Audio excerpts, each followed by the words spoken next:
to tonight's special. Welcome aboard. I appreciate you being here. The New York Times is shifting its coverage from Russia to racism.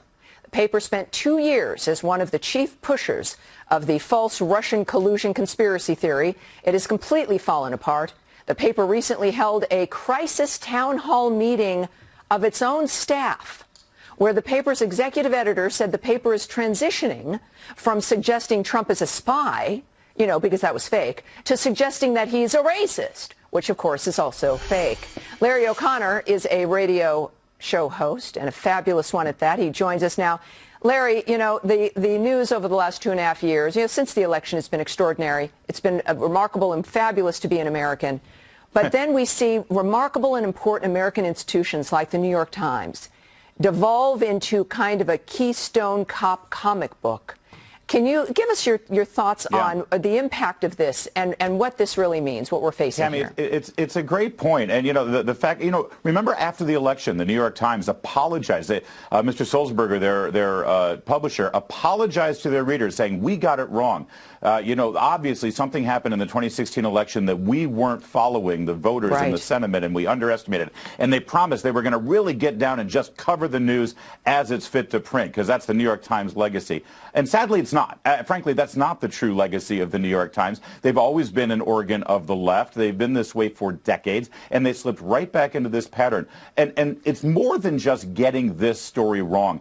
Mr. Beckett, the executive editor in this meeting, according to the transcript, let me stop you there, because if some of the audience may not know, there is an audio tape of this crisis town hall that was leaked.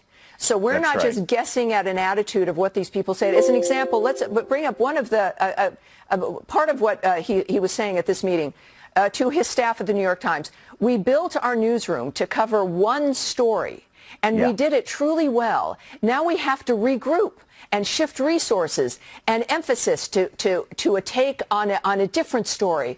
You know, Larry, this is not news gathering. You have to usually wait for the news. This is a propaganda planning meeting to decide already what it is they're going to say and how they're going to say it.